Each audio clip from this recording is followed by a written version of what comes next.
자, 오늘은 지난 시간에 상가함수 그래프 사인, 코사인, 탄젠트를 그리는 방법과 그 그래프의 특징에 대한 기본 설명만 했습니다. 오늘은 그거를 조금 심화해서 얘기를 하고, 그리고 또 다른 상가함수의 식을 어떻게 해석하는 것까지에 대한 설명을 해보도록 하겠습니다. 자, 가보면 이런 겁니다. 지난 시간에 내가 이런 말을 했죠. 상가함수 그래프라는 게 어떻게 해서 그려진 거다라는 얘기는 했어요. 자, 그러면 이제 그래서 지난 시간에 뭐 원점 대칭, 그 다음에 y축 대칭되는 그래프다, 뭐 이런 설명을 했죠. 자, 그럼 이제 그거를 조금 더 설명하겠습니다. 그리고 지난 시간에 처음 들은 얘기가 있을 겁니다.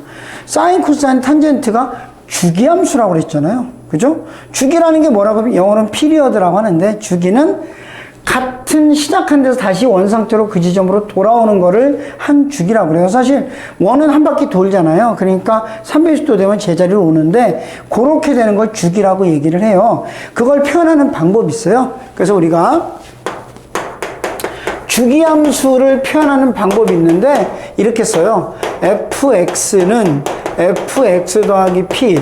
이게 뭐냐면 x나 x에다 p를 더한 만큼 간 값이나 똑같다는 거죠. 이걸 주기가 p인 함수라고 그래요. 두 번째는 fx-p는 fx 더하기 p 이렇게 쓴 거가 있어요. 이거는 뭐냐면 결론부터 얘기하면 주기가 2p인 함수예요. 그럼 어떻게 설명하냐고, 이거를 어떻게 이걸 표현할 수 있냐고 이렇게 하면 되죠. 뭐냐면 여기 있는 x, 이건 쓰고 지울게요. x-p를 내가 t로 치환해버리면 x는 t 플러스 p가 되겠죠. 여기다 집어넣으면 ft는 f 여기다 넣으니까 뭐가 되겠어요? t 더하기 2p가 되잖아요. 그러니까 주기가 2pn 함수가 되겠죠. 그죠? 이런 의미로 된다 이겁니다. 자, 그럼 이건 아시고, 그럼 이제 하나가 더 있어요. 요거 좀 헷갈리는데, 여기는 막연한 x에서 p를 더하거나 뺐잖아요. 자, 얘는 뭐냐면 거꾸로 어떤 일정한 값에서 x만큼 빼거나 더하는 겁니다. 이거는 주기가 아니에요. 이건 바로 뭐냐면 x는 p의 대칭이란 뜻이에요. 이거 고등학교 1학년 때 배웠을걸요, 이런 거를. 안 배웠다면 지금 얘기할게요. p-x, fp 플러스 같다는 것은 x는 p의 대칭이라는 겁니다. 무슨 말이냐면, 막연한 x라는 p라는 걸 기준으로 똑같이 x만큼 빼거나 더한 게 같다는 거니까, 뭐 그래프 자체가 바로 얘에 대해서 대칭되어 있다, 이 뜻하고 똑같은 거죠, 뭐. 그래서 이건 x는 p의 대칭인 걸 의미하는데요. 이게 이제 나중에 적분 같은 데 나오니까 조금만 식을 더 할게요. 요걸 이렇게 써도 되고, 여기 잘 보면 마이너스 플러스잖아요. 그래서 이거를 이렇게 써도 돼요. 이게 왜 x는 p냐면 p-x에다가 p 플러스 x를 더한 다음에 2로 나누잖아요. 그러면 이게 뭐가 되냐면 p가 돼요. 이렇게요. 그럼 이거를 다르게도 표현할 수 있겠죠. 이렇게요. 봐봐요. fx는 f 2p-x, 이래도 이것도 같은 얘기예요. 이것도 x는 p의 대칭이에요. 어떻게 하냐, x 더하기 그 다음에 얼마야, 2p-x를 2로 나누면 똑같이 역시 p가 됩니다. 그래서 이것도 x는 p의 대칭이라고 말할 수 있죠. 그 다음에 이제 이렇게 되는 게 있다는 거 기억하시고, 하나 더 있죠. 다음에 이제 대칭성에 대한 설명을 할게요. 자, 이런 겁니다. 아까 얘기했지만 y축 대칭이라고 하는 것은 f-x는 fx라고 쓰는 거죠. 즉, 요런 식이에요. 요런 식. 그래서 여기 뭐 예를 들어 요 값이나 요거에 대응된 값이나 동일한 값이 되는 걸 y축 대칭이라고 하죠. 또 뭐가 있어요? 원점 대칭이라는 게 있죠.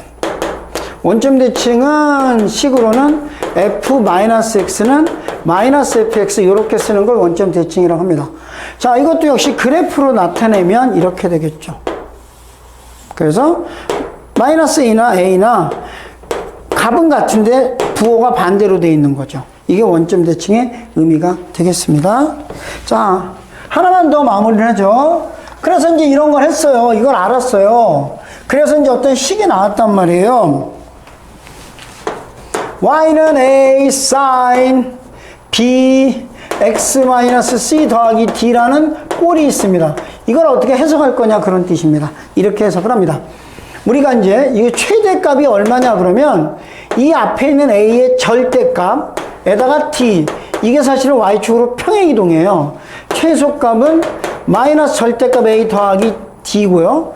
그 다음에 주기라고 하는 것은 이 앞에 x 앞에 있는 개수로 나눠요. 이유가 뭐냐면 y는 sin x라고 하면 이게 1부터 360이 됐을 때 제자리 한 바퀴 돌잖아요. 근데 이게 y는 sin 2x가 되면 여기다 180도만 넣어도 360이 되잖아요. 반으로 줄어요. 그래서 요 원래 주기를 요 앞에 있는 개수로 나눠주는 겁니다. 하나 더. 여기 왜 갑자기 절대값이라고 했습니까? 보세요. y는 마이너스 사인이라는 게 있어요. 이게 바로 뭐냐면 x축 대칭이거든요. 그럼 이걸 그림을 그리게 되면 어떤 모습이 되어버리게 되냐면 원래 사인은 이렇게 들어가는 거였는데 이게 x축 대칭이 되는 거니까 그래프가 반대로 이런 식으로 흘러요. 즉 최대 최소는 바뀌지 않지만 그림이 완전히 반대로 되어 있죠. 그래서 최대 치수를 판단할 때는 여기가 1이든 마이너스 1이든 상관없게 하기 위해서 절대값을 붙이는 거예요. 그런데 CF가 하나 있어요. CF가 뭐냐면 y는 탄젠트 bx다 그럴 때는 주기를 계산할 때는 절대값 b분의 2파이가 아니라 파이로 해야 돼요. 원래 탄젠트 주기가 파이니까요. 그 다음에 정근선도 어떻게 하냐면 원래 정근선이 x는 n파이 더하기 2분의 파이라고 그랬잖아요. 근데 여기 bx면은 바로 bx가 n파이 더하기 2분의 파이니까 진정한 정근선은 b분의 n파이 더하기 2b분의 파이라고 해서 나눠지게 되는 거예요. 그래서 이런 의미로 그림이 그려진다는 걸 기억하시면 되겠습니다.